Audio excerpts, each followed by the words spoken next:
Hello and welcome to my classroom. My name is Miss Austin. I'm a primary school teacher, currently teaching 3rd grade at a public Waldorf school. And today I want to share with you one of the most useful, fun, and profound tools that I use with my students, which is American Sign Language. And many teachers across the country incorporate American Sign Language into their classes in different ways. And so today I just wanted to share the 30 most useful signs that I use with my students. We also use sign language in many ways beyond this, which I'll return to in future videos.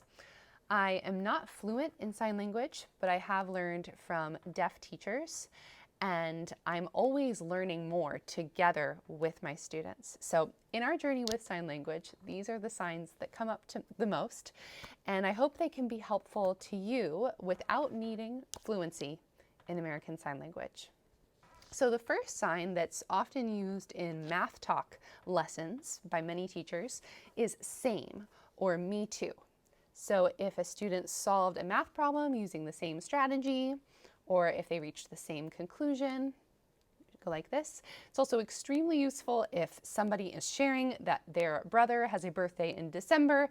Everyone else with a brother who has a birthday in December can simply go like this instead of needing to raise a hand and share out. And two other very useful signs for any lesson are yes and no.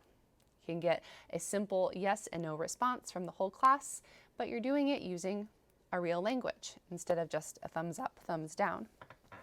We also use American Sign Language for basic functional signs like water, bathroom, and tissue.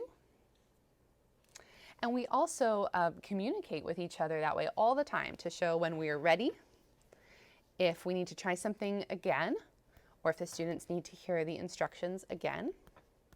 And I give instructions using sign language, which is actually a really fun way to see who's listening, and I don't need to talk over them if anyone is still talking. Just show sit, stand, do those again, sit and stand. And we use sign language to celebrate. These are sign language applause.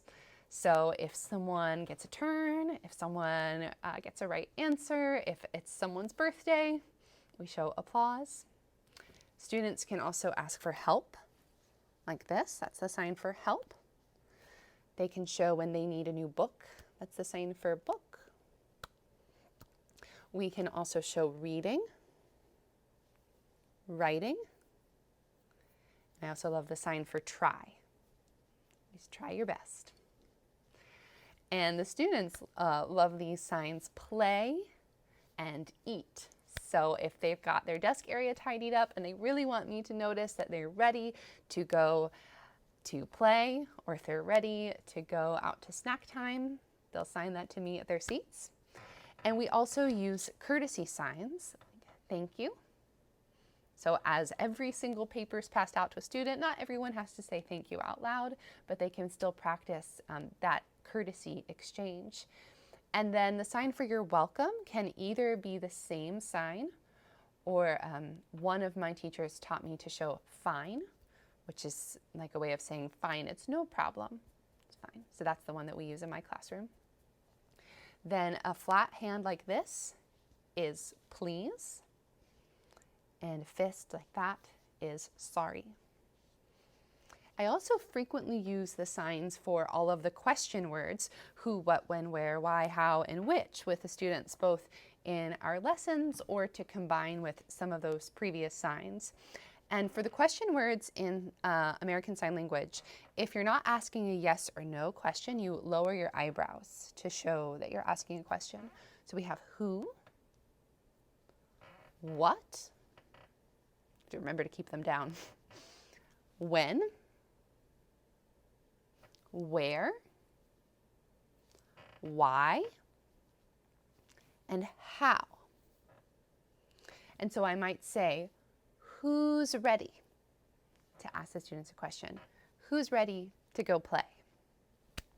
And I also use those a lot for our writing activities. So when the students are speaking out loud, we'll say, why because. So that's a very similar sign. So we talk about how the answer to why is because. And then the final sign I'll share with you today is all done, which the students are very proud to show when they've completed whatever project we're working on. So I hope that these signs can be helpful to you with the children that you teach. And please let me know in the comments below if you use any of these signs and if there are any other signs that you like to use when teaching. And if you're interested in learning more about American Sign Language, there are so many amazing online resources. The best resource, of course, being your local deaf community. And I know learning a new tool as a teacher is always a challenge, but I'm still learning, and it's such a wonderful resource for our classroom. So I hope you enjoy, and take care.